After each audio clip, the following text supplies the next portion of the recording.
At this exact moment मुझे Realme book का specification देख के बहुत ज़्यादा हंसी आ रही है, क्योंकि यहाँ पे दो लैपटॉप्स लॉन्च से पहले इनके स्पेसिफिकेशंस लीक हो गए हैं, जो मैं आप सभी के साथ शेयर करने वाला हूं। और दोस्तों ये है Mi notebook pro and Mi notebook ultra, और इनके जो स्पेसिफिकेशंस हैं, मतलब अभी बहुत लोगों की जो नेगेटिव कमेंट्स कर रहे थे मेरे प्रीवियस वीडियो पे कंपैरिजन जहां पे किया था, हो सकता है उनको अब एक शॉक सा लगे। तो दोस्तों आज के इस वीडियो में हम जानने वाले हैं क्या स्पेसिफिकेशन रह सकते हैं आपके अपकमिंग Xiaomi के Mi नोटबुक प्रो और अल्ट्रा में। तो फिर without any further delay let's roll the tag.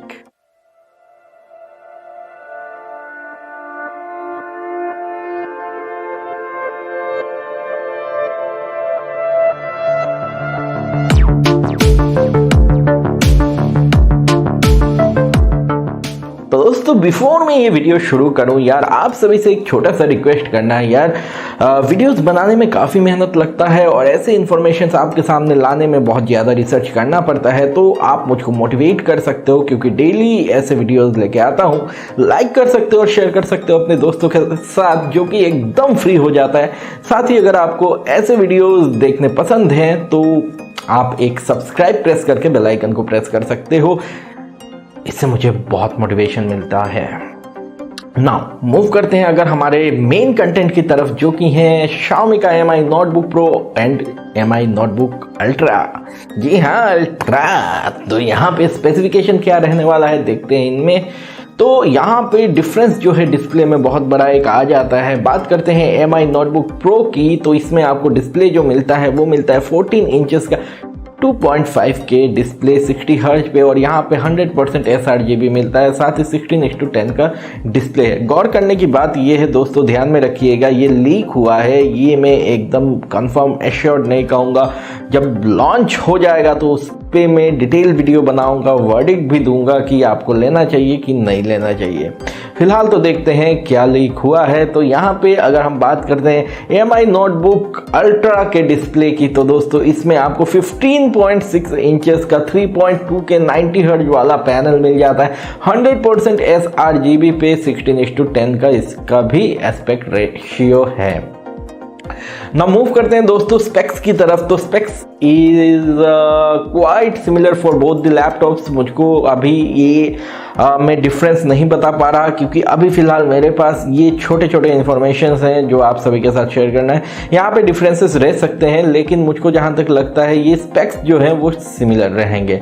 और दोस्तों यहाँ पे Realme बुक से आपको बेटर देखने को मिलता है स्पेक। बात करते हैं अगर प्रोसेसर की, तो 11 जेन का इंटेल कोर i5 और i7 मिलते हैं। और गौर करने की बात यह है, जहाँ पे Realme बुक में आपको मिलता है 1135G7, जो कि एक अल्ट्रा बुक का प्रोसेसर है, उतना ज्यादा कैपेबल नहीं है। वहीं पे यहाँ पे गेमिंग लाइन के प्रोसेसर यूज किए गए हैं। i3 का कोई वर्जन रखा नहीं गया है, क्योंकि कोई मतलब नहीं है। i3 11 जेन जो है 10 जेन का ही रिवैम्प्ड प्रोसेसर है, कोई मतलब नहीं है एक और लैपटॉप लाने का जब ऑलरेडी उनका i3 का ऑलरेडी एक वर्जन है। तो यहाँ पे आपको 11300H मिलता है और 11370H मिलता है, जो कि i5 एंड i7 है रेस्पेक्टिवली। और दोस्तों इनमें आप तो खुद ही इमेजिन कर सकते हो कि परफॉर्मेंस क्या होगा। इसके अलावा अगर हम बात करते हैं ग्राफिक्स की, तो दोनों में IRIS ग्राफिक्स मिलते हैं। यहाँ पे मैं अभी कंफर्म नहीं हूँ कि हमारे पास MX वाला सीरीज आएगा कि नहीं, NVIDIA के ग्राफिक्स के साथ आएगा कि नहीं। मुझको जहाँ तक लगता है एक लाइन रहेगा MX के साथ। खैर इसके अलावा अगर हम रैम की बात करते हैं, तो यहाँ पे आपको up to 16GB DDR4 RAM मिल जाएगा। मतलब आपको LPDDR के साथ जाना नहीं पड़ेगा, यहाँ पे अपग्रेडेबिलिटी आपको मिलेगा। That is a great thing जो आपको Realme बुक में देखने को नहीं मिलता। That is a convenient thing. इसके अलावा अगर बात करते हैं, तो यहाँ पे अप टू 512GB का PCIe NVMe SSD मिलेगा। यार ये अप टू क्यों लगा के रखा है, बहुत डाउटफुल लगता है ये अप टू जब आता है यार। और यहाँ पे अगर हम मूव करते हैं ऑडियो की तरफ, तो दोस्तों ऑडियो भी काफ़ी तगड़ा है। यहाँ पे 2 वाट के 2 स्पीकर्स आपको देखने को मिलेंगे। ना मूव करते हैं सिक्योरिटी की तरफ, तो दोस्तों यहाँ पे फिंगरप्रिंट सेंसर देखने को मिलेगा आपको विथ विंडोज़ हेलो सपोर्ट। मतलब आपको लॉगिन करने के लिए कुछ नहीं, अपने फ़ोन की तरह फिंगरप्रिंट लगाना है, जो कि मेरा काफ़ी घिस गया है। तो लगाते ही लॉगिन हो जाएगा। ना मूव करते हैं बैटरीज की तरफ। तो दोस्तों यहाँ पे बैटरी कितना रहेगा ये देखने वाली बात है। तो यहाँ पे 12 घंटे का बैकअप देगा विथ फास्ट चार्जिंग, जो कि 65 what USB type C port से होगा। यहाँ पे साइज अभी तक नहीं पता है कितने mAh का बैटरी रहेगा, लेकिन जहाँ तक मैं सोच रहा हूँ यहाँ पे 53.4 mAh के आसपास रहेगा। ये यूजुअली यही सीन होता है यार, ये जो चाइनीज मैन्युफैक्चरर्स हैं उनके साथ ये 53 या 57 mAh का बैटरी ही लेके आते हैं यूजुअली। देखते हैं क्या आता है। खैर यहाँ पे बैकलिट कीबोर्ड भी इसके अलावा मिल जाएगा, HD कैमरा मिलेगा 720p का। ना यहाँ पे कनेक्टिविटी की अगर बात करते हैं तो जैसा कि Realme बुक में हमें देखने को मिला कि डिस्क्रिमिनेशन किया गया i3 एंड i5 के वेरिएशन में, वो नहीं देखने को मिलेगा। यहाँ पे आपको दोनों में Wi-Fi 6 देखने को मिल जाएगा। ना मूव करते हैं पोर्ट्स की तरफ। तो दोस्तों यहाँ पे मुझको बहुत अच्छी चीज ये लगी कि यहाँ पे पोर्ट्स में कोई कमी नहीं रखी गई है। यहाँ पे एक USB टाइप C पोर्ट मिलेगा, एक थंडरबोल्ट 4 पोर्ट मिलेगा, मतलब 2 आपको USB टाइप C पोर्ट्स मिलेंगे और चार्जिंग भी USB C से ही होगा जहां तक मुझे लग रहा है। और इसके अलावा अगर हम बात करते हैं कि USB 2.0 मिलेगा, एक USB 3.2 Gen 1 पोर्ट मिलेगा, एक HDMI मिलेगा, एक 3.5 mm का हेडफोन जैक मिलेगा। Quite full line of ports दिए गए हैं, HDMI भी इंक्लूड किया गया है और यहाँ पे USB टाइप C थंडरबोल्ट 4 भी इंक्लूड किया गया है।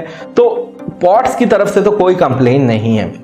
नाउ बात कर लेते हैं बिल्ड की कि कैसा बना हुआ है। सब कुछ तो ठीक है, लेकिन बना कैसा हुआ है। तो गाइस अगर वेट की बात करते हैं तो 1.4 से लेकर 1.8 किलोग्राम तक रहेगा इसका वेट। और इसके अलावा थिन एंड लाइट लैपटॉप होने वाले हैं दोनों। और यहाँ पे एल्युमिनियम शेल होगा, मतलब वही होता है ना मशीन कट एल्युमिनियम, वैसा ही कुछ आपको मैकबुक टाइप का देखने को मिलेगा।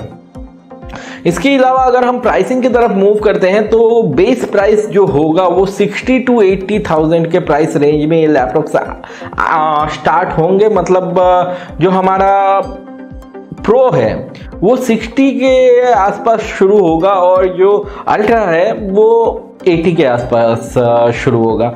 तो ओवरऑल अगर हम देखते हैं जो स्पेसिफिकेशन लेके आ रहे हैं, मतलब हाई परफॉर्मिंग प्रोसेसर्स आपको मिल रहे हैं। साथ ही साथ यहाँ पे अगर आप देखते हो पोर्ट्स में भी कोई कमी नहीं रखी गई है, डिस्प्ले भी बहुत ही कैपेबल है। तो ऑल इन ऑल मैं ये कह सकता हूं कि जो ग्राफिक्स इंटेंस काम करते हैं उनके लिए आईरिस XZ भी है। तो ऑल इन ऑल यहाँ पे काफी काम कर सकते हो आप। यहाँ पे आपको पावर काफी देखने को मिलेगा और हीटिंग का इश्यू उतना ज्यादा नहीं होगा क्योंकि मेटल फ्रेम है। लेकिन इसके अलावा भी एक और चीज है जो ध्यान में देने लायक है कि MI अब मैच्योर हो रहा है लैपटॉप के लाइन में, और मैच्योरिटी के साथ उसके जो कूलिंग सॉल्यूशंस हैं, पावर सॉल्यूशंस है, वो बेटर और निकल के आएंगे और परफॉर्मेंस और बेटर होगा। ऑल इन ऑल अगर देखते हैं इन लैपटॉप्स को तो अभी तक जो लग रहा है, जो लीक्स हैं उसके हिसाब से जो लग रहा है, आप भी मानोगे ये बात कि बहुत ही पावरफुल तगड़ा लैपटॉप लग रहा है। बाकी एक कमी रह जा रही है जो कि एनवीडिया का ग्राफिक्स, अगर उसका कोई वर्जन आ जाता है तो फिर तो सोने पे सुहागा हो जाएगा। ऑल इन ऑल दोस्तों आपका क्या ओपिनियन है ये आप मेरे साथ कमेंट्स में शेयर करो। और इसी के साथ आज का वीडियो रैप अप करूंगा, तो मिलता हूं आप सभी के साथ फिर से कल सुबह 8 बजे इसी चैनल पे। Take care of yourself, stay healthy, stay blessed. और दोस्तों लाइक शेयर सब्सक्राइब कर देना, इससे मुझको बहुत मोटिवेशन मिलता है और ये सारी चीजें फ्री में हो जाती हैं। अगर अभी तक आपने बेल आइकन को प्रेस नहीं किया है, सब्सक्राइब करके छोड़ दिया है ऐसे ही, तो बेल आइकन को प्रेस कर देना, इसीलिए आपको नोटिफिकेशंस नहीं मिलते। तो मिलता हूं फिर कल सुबह 8 बजे। Have a great day ahead, bye bye and see या।